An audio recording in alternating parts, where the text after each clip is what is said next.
Magandang gabi sa inyo. Monday evening, ito si Brother June Banag. Ang aking salamin ay bagong gamit uli. Tagal lang napatago. Kasi inilagay ko yung aking salamin sa floor habang ako'y natutulog. Nang magising ako, pagbangon ko, natapakan ko yung salamin ko. Sas Ginoo. Mabuti na lang na itago ko pa yung lumang salamin ko at pwede pang magamit. Ay siya, sige. Gastos na naman ang hinaharap natin. Yung frame, okay lang yung frame ko. Mura lang yung lens. Magkano yung lens ko? Umabot ng 48,000 pesos yung lens. Oo, grabe. Ay siya, sige. Magandang gabi ho. Napag-uusapan lang natin yung katangahan ni Brother June dahil tayo po ay nadidinig ngayon sa 92.3 Radyo 5 True FM sa buong Mega Manila. Tayo rin po ay kasabay na napapanood at napapakinggan sa Facebook page ng 92.3 True FM at sa Channel 19 sa Signal Cable. Wow! Channel 19 na tayo sa Signal Cable. At syempre po, pakishare na rin ang ating live stream sa ating episode tonight. Huwag pong kalimutan, kapatid, i-follow, like, and share ang ating social media accounts. Ito ay ang Radyo 5 True FM sa X, formerly Twitter, Threads, Instagram, Facebook, at TikTok. And don't forget to subscribe sa Radyo 5 True FM YouTube channel. Yan, para umapanood yung mga previous episodes ng ating mga programa. Para naman po sa mga nais na maging bahagi ng ating programa at makibahagi po sa mga kwento ng buhay. Maaari kayo magpadala ng mga liham kasaysayan ng inyong kasaysayan ng tagumpay, kasaysayan ng pag-ibig, problema na hindi nyo mabigyan ng solusyon at pinagdadaanan nyo ngayon. Magpadala lamang po kayo ng mensahe sa ating Dr. Love Facebook Messenger kasama ng inyong contact number. Siyempre, lagay niyong pangalan niyo para alam ko kung sinong kausap ko. Or pwede ko kayong tumawag sa ating hotlines 863-15788 at 863-16674 para sa counseling, live counseling natin. Batiin lang natin bago ko ibigay sa inyong mabuting balita natin for today. Batiin lang po natin ang taga Bulacan na si Mami ni Glenda Cervantes. Mami ni Glenda Cervantes ng Bulacan. Saan ba sa Bulacan ito? Well, anyway, binabati natin ng happy birthday si Doña Floring Mendoza Cervantes. Yun. Doña Floring Mendoza Cervantes. Happy birthday po sa inyo and may you have many more. Taga Bukawi sa Bulacan. Yan. Yan ang nanay ni Glenda Cervantes na makakasama ho natin sa Europa this coming Saturday. Si Nanay Doña Floring. Payagan niyo na ho. Payagan niyo na si Glenda na makasama ko. Para meron ako mapaglaruan. Ayan, happy birthday si Nanay Doña Floring Mendoza Cervantes ng Bukawi, Bulacan. Paano po yan? Ganyan na lang. Pabati na lang tayo ng pabati. Di ba? Wala kami maramdaman dito. Mabuti pa yung bagyo nararamdaman natin. Pinababati rin po kayo ni Edna Calleja, yung kaibigan natin, sa multi-destination travel and tours. O siya, 9:45 is our time. Pagbabalik po natin, ihatid natin sa inyo ang mabuting balita sa araw na ito. Alam po ba ninyo na ngayong araw na ito ay birthday ng isang fiesta ng isang santo na kung tawagin ay si Saint Jerome. At kung mahilig kayo magbasa ng Biblia, kilala niyo sa Saint Jerome, isang pari at doctor of the church. Sino ba si Saint Jerome? Kung kayo po ay nagpupunta sa Israel, sa Holy Land, makikita po ninyo doon sa Church of the Nativity, merong isang maliit na simbahan doon, maliit na chapel sa Church of Nativity, na pagharap nyo sa altar, merong daan, may hagdan pababa on the right side. Pagbaba nyo doon, yun po ay kuweba. Doon sa kuwebang yun, doon po nanatili itong si Saint Jerome kung saan po niya itinranscribe ang mga aklat sa Biblia from different languages, kasama dyan ang Greek, di ba? At iba-ibang mga languages. Tinranscribe po niya yan into Latin, which we now call the Vulgata edition. Ayan, Vulgata edition. At kung wala po si Saint Jerome, wala tayong Biblia. Itong si Saint Jerome mismo ang nagsunog ng kilay hanggang nasunog ang buhok niya sa kandila sa pagtatranscribe ng Biblia. Yan. Well, of course, iniutos sa kanya ng Santo Papa na i-transcribe yung Biblia na yan. Pero from different languages, itinranscribe niya yan, ginawa niyang Latin. Isinalin sa Latin na kung tawagin natin ay yung Vulgata version, no, ng Bible. And from the Vulgata, dito na po nagsimula yung paggawa naman ng mga protestante sa Germany ng King James Version, mga protestante kasi ang ginagamit nila King James Version. Yan. When we speak of protestante, kasama dyan mga Baptist, mga Lutheran, Methodist, mga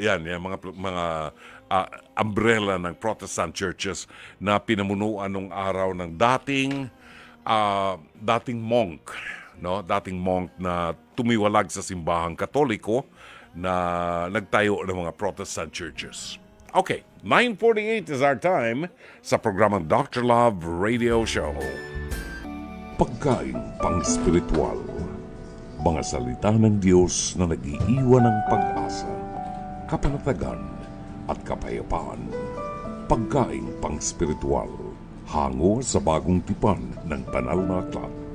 Pagkain pang-spiritual. Narito ang ating pagkain pang-spiritual sa araw na ito ng Lunes at 30 ng buwan ng Setyembre, kafiyasahan ni Saint Jerome, isang pari at paham ng ating simbahan.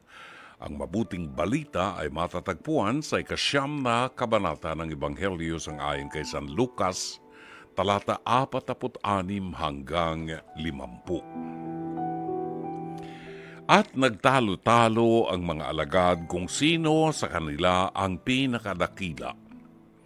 Alam na Jesus ang kanilang iniisip kaya tinawag niya ang isang maliit na bata at pinatayo sa tabi niya. Pagkatapos ay sinabi niya sa kanila, ang sino mang tumatanggap sa batang ito alang-alang sa akin ay tumatanggap sa akin. At ang sino mang tumatanggap sa akin ay tumatanggap sa nagsugo sa akin. Ang pinakaaba sa inyong lahat ay siyang pinakadakila. Sinabi ni Juan, Panginoon, nakakita po kami ng isang taong nagpapalayas sa mga demonyo sa inyong pangalan. Pinagbawalan po namin siya sapagkat hindi natin siya kasamahan. Ngunit sinabi ni Jesus, huwag ninyo siyang pagbawalan, sapagkat ang hindi laban sa inyo ay kakampi ninyo. Mga kapatid, ang mabuting balita ng Panginoon.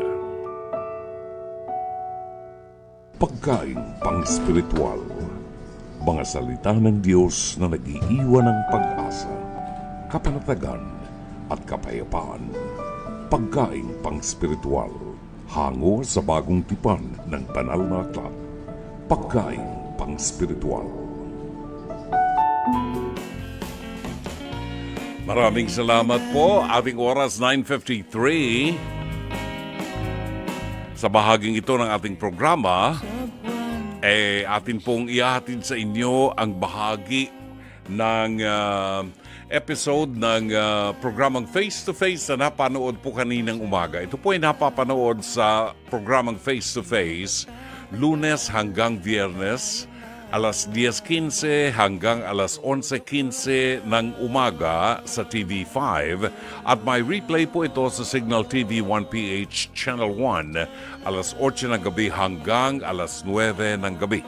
Kung sakali pong nais nyo magkomento, maaari po kayo magpadala ng inyong mensahe sa Dr. Love Facebook Messenger o kaya po ay mag-comment sa ating live stream. Narito ang episode natin ngayong gabi sa ating Pest to Pest, Hirit ni Dr. Love. Ang title po ng ating episode, Sugatang Puso sa Araw ng Mga Puso. Napakalupit naman yan talaga, oo. Napakasakit naman yan. Araw ng mga puso pero nagtataglay ka ng sugatang puso. Anong dahilan at nagkawasak-wasak ang puso mo sa araw ng mga puso? Panoorin po natin sa Pest to Pest, Hirit ni Dr. Love. Tata, ano ang problema mo? Nandito ka sa face to face. May kabit kasi yung asawa ng mama ko eh. So mama mo, Tapos pinabayaan niya kami. ang mama mo may asawa, tatay mo ba yon? Stepfather po. Stepfather Opo. mo, may kabit. Opo. Kaya ka nagagalit. Opo. Nagsasama pa ba sila ng mother mo? Hindi na po. Hindi na po. Kung hindi sila nagsasama, ano ang problema natin, tata? Hindi nagano po siya eh. May kabit siya po eh.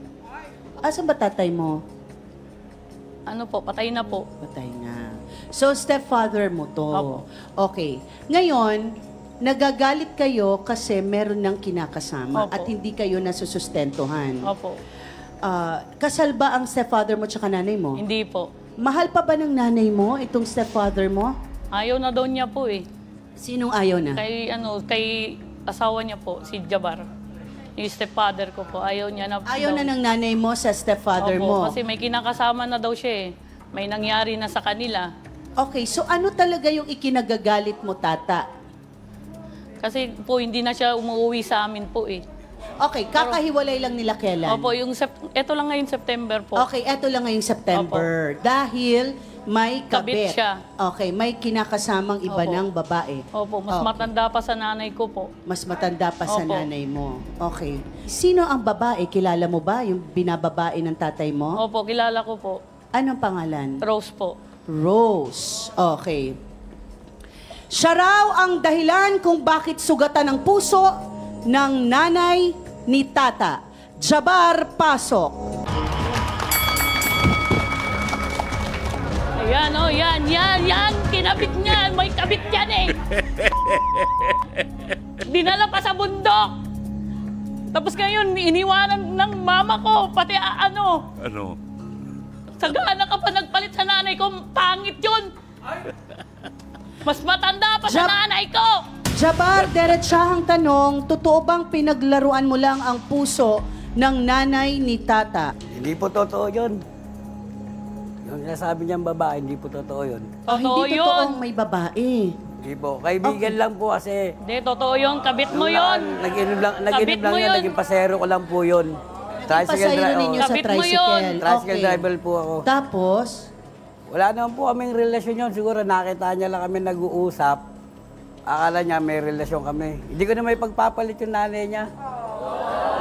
Nasa puso ko pa rin yun eh. Wow, so, sweet. kung sinasabi mong gusto mo pa at wala kang babae, trinay mo bang lapitan si nanay ni tata? Ano pangalan ng nanay mo, tata? Mercedita po. Si Aling Mercy, Jabar? Opo. Sinubukan mo bang balikan, suyuin? Ay, hindi ko pa po nagawa yun. Okay. So, bakit niyo sinasabi na may na gusto mo pa siya at wala kayong ibang babae? Ano yung sinasabi mong nasa bundok, tata?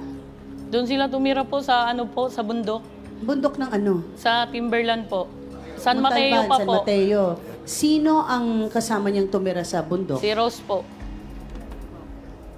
Totoo ba yun, Mang Jabar? O, totoo po yun. Sinasabi niya nasa Timberland po kami nakatira. Akala ko ba wala kayo? Wala yung babae. Hindi, wala naman po kami ng barkada. Kaibigan ko lang siya, kumbaga. Wala akong matulugan kasi magkagalit nga kami ng mama niya. Kaya Doon ginawa ko pumunta ko ng Timberland para hanapin ko yung Rose doon. Eh nakita ko, natuntun ko yung bahay niya, kaya doon ako umuwi. Doon Pero ka wala po akong balak na Nasa Doon ka kanya. muna nanirahan. Oo, doon muna. Pansamantala, pero Okay. hindi pa matagal. Chiquito yung totoo. Chiquito. Pero habang ikaw ay nakatira doon, Mang Jabar, anong ginagawa nyo? Gaano ka ba katagal tumira roon? 3 buwan lang, pero wala pa kami ginagawa na hindi magaling. Hindi ko pa tinatanong eh. Okay, so, oo.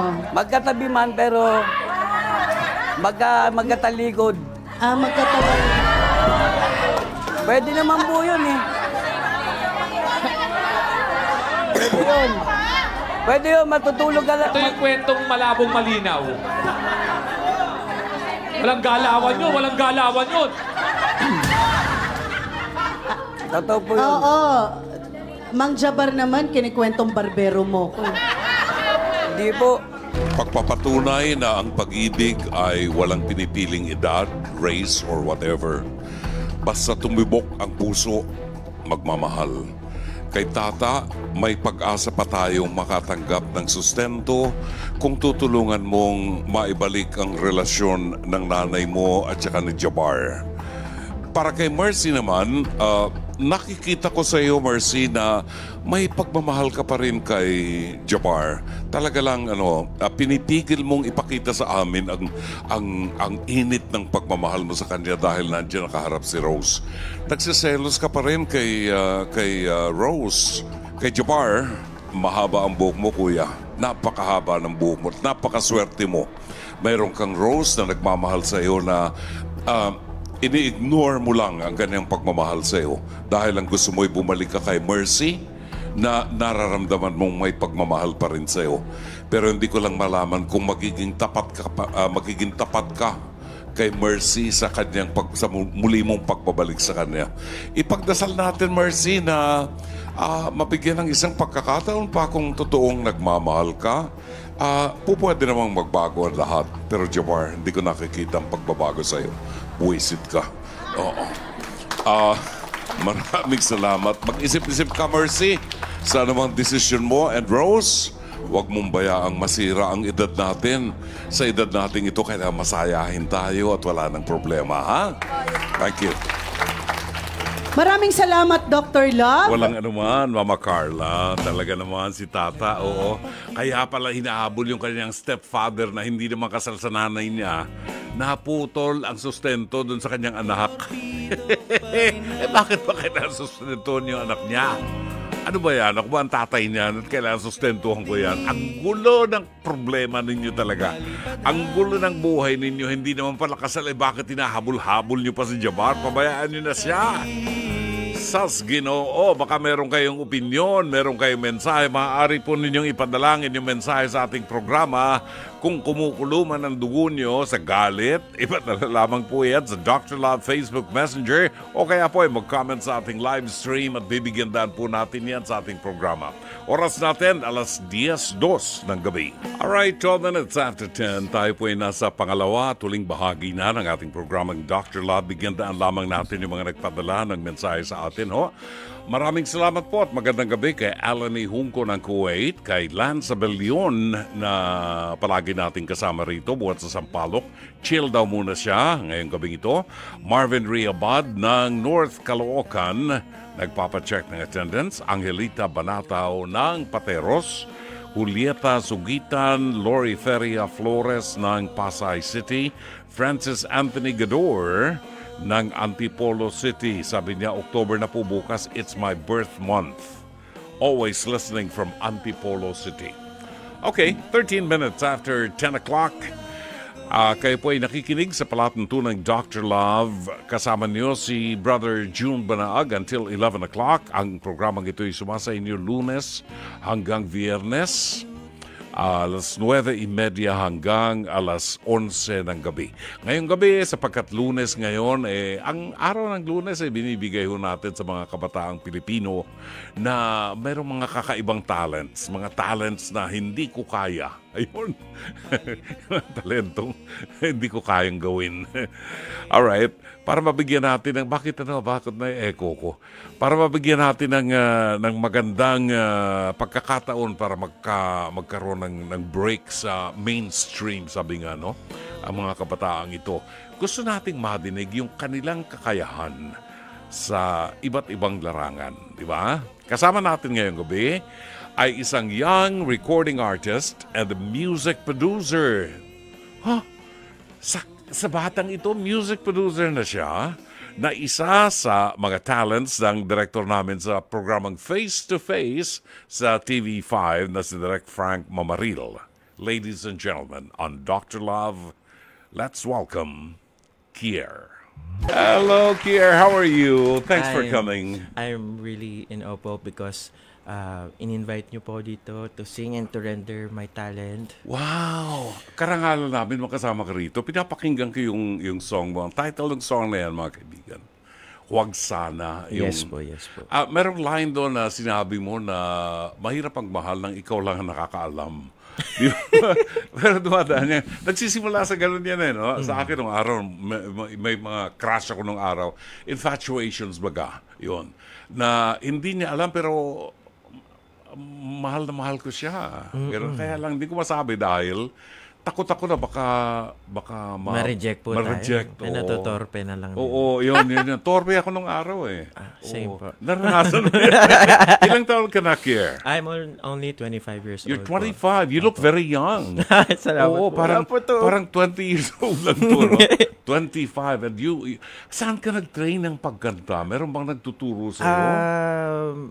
Actually po, I just learned it online kasi ngayon po lahat po nasa social media na just one click. Pero nung bata po ako, my mom is really the one po na nagtuturo sa akin. She sings also. Yes, ma'am. Yun po yung, dahil po single parent siya, shout out to you, mommy, hello. Ano po siya, yun pong pinambuhay niya sa amin. May banda po siya, she went abroad. So nasa dugo talaga yan. Opo, tinitingnan ko yung hagod mo dun sa kanta. Mahirap yung kanta yan kasi nagfa-falsetto ka di ba? Pero alam niya kung kailan gamitin yung falsetto na hindi masakit sa tenga. No? It's beautiful. Pag ganitong klase ng song palagay ko talagang mag-hit ito. And this song is available now sa Spotify. Yes, available po on Spotify, Apple Music, everywhere. Kahit po sa mga stories natin, pwede po siyang... Ganoon?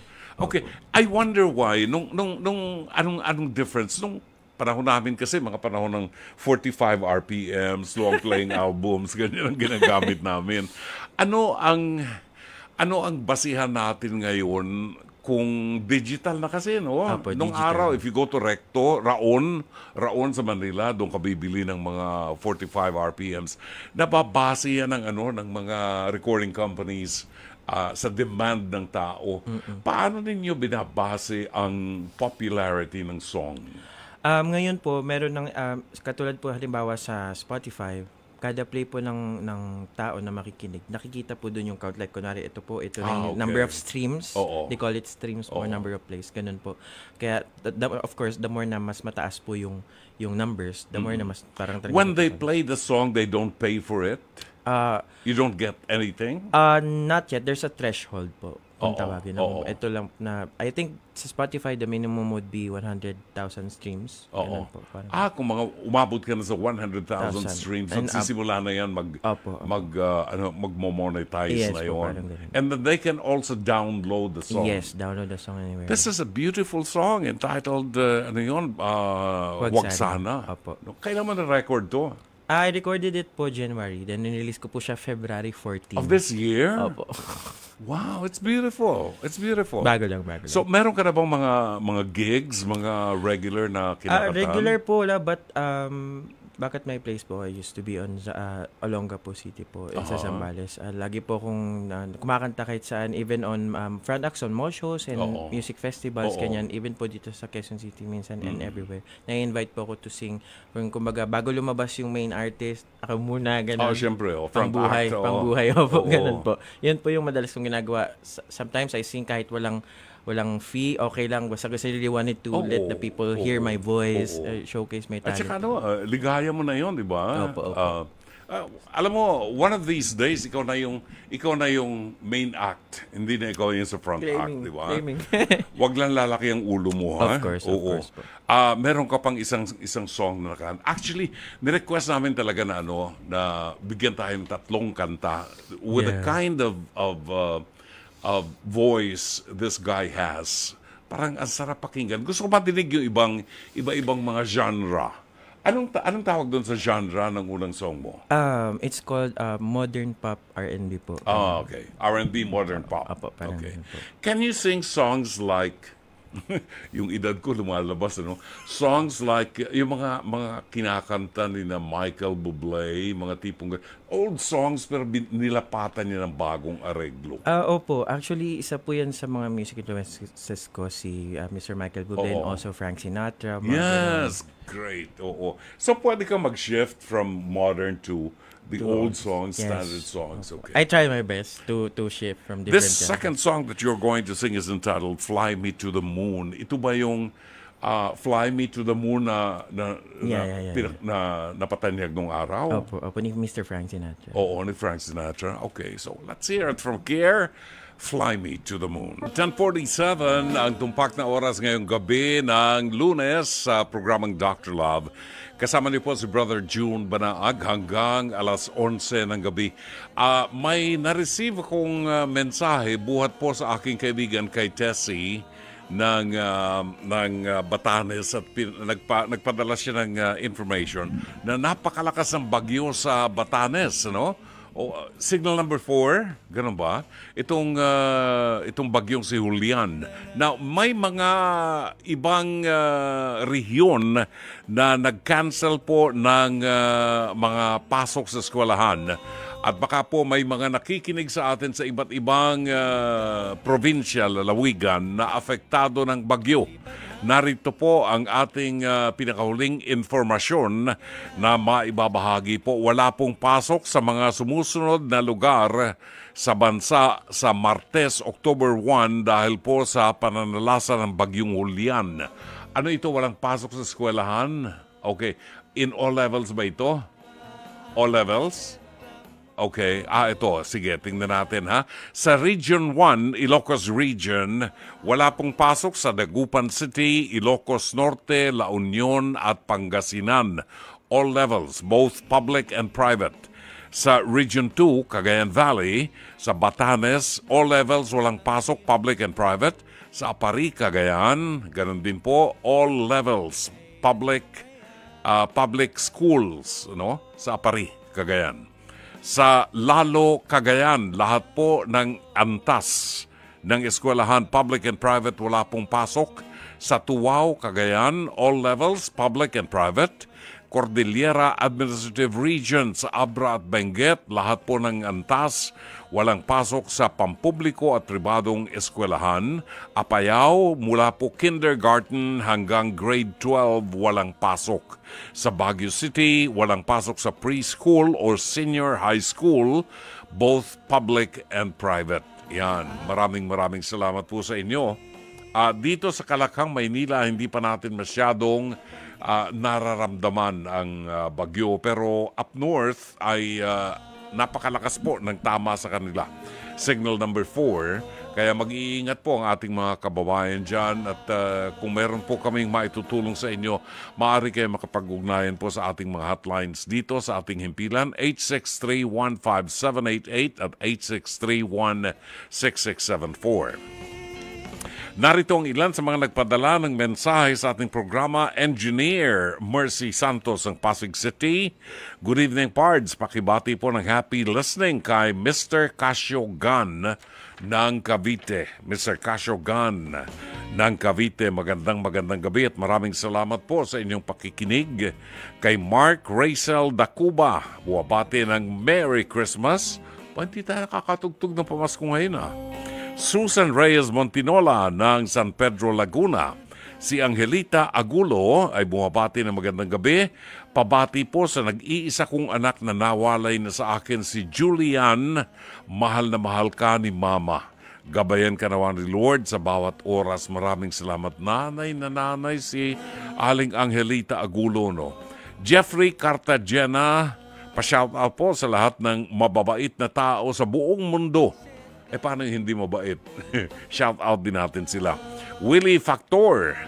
Good evening, Dr. Love. Pabati po si Vilma Palpalatok na nakikinig sa Canagan, Isabela. Malakas pa rin po ang bagyo dito sa Magasi, Cabagan, Isabela. Mag-iingat po kayo dyan, Mang Willie. Lilian Panaligan Buen, buwabati na magandang gabi. Buhat sa Paranaque, si Edwin Salak. Dr. Love, dito na naman po ako nanonood sa FB. Sana nasa mabuting kalagayan po sana at isama niyo po sa inyong mga panalangin. Gabi-gabi po ay nakikinig kami sa inyo. Maraming salamat. Pakibati po ngayon sa radyo. Nakikinig din po ako ngayon. Si Edwin Salak. Evelyn Fortunado, Au Villaflor ng San Pedro Laguna, Patrick Mabutol ng Hulosulu, pa-shout out daw. Melanie Clamonte Moreno, Benita El Camel Haralve, Herbert Gaor at Amadeo Giorgio Gonzalez. Binabati po ang kanyang Mami Lorleen Gonzalez ng Metro Davao na makakasama po natin sa Sabado. Paglipad natin patungo sa unang bagsak natin will be Portugal. Yan. Kay Riza Templadong Parang Kape, buwabati ng magandang gabi sa lahat ng mga doctor lovers ng San Pedro, si Yek Lopena, Ate Susan, at sa lahat po ng buong staff ng Dr. Love, magandang gabi. At batiin din natin ang Tres Marias natin, si Mariví Viola na gustong-gusto yung inawit kanina ni Kier, Mariví Viola, Elizabeth Villa Gonzalo, at si Myra Bulisay Lee. 10:53 is our time sa programang Dr. Love Radio Show. Narito ang awitin ni Cliff Richard. Band of Singers, 12 Days of Christmas. Pansamantala, magpapaalam po ang inyong likod. Magbabalik po bukas ng gabi alas 9:30 hanggang alas 11 ng gabi. Dito rin po sa 92.3 Radyo 5 True FM. Sa ngalan po ng ating buong production staff, ng ating General Manager ng Nation Broadcasting Corporation, Mr. Raul de la Cruz. Sa ngalan ng ating Head ng Programming and Production, Alvin Maanyo. Ang ating Operations Manager, Cherry Baile. Ang ating producer, si Jake Bakud. Ang ating Technical Director, Direk Sheikh Mamaril. Rome Ortigas and Florent Christian Canceran. Ang ating Radio Studio Technician. ORAD Operator, Mike Santillan, PA and Avid Operator Jarian Manipon. Ito po si Brother June Banaag, OP, pansamantala, magpapaalam hanggang bukas muli. Magandang gabi, maraming salamat. Shalom Aleichem.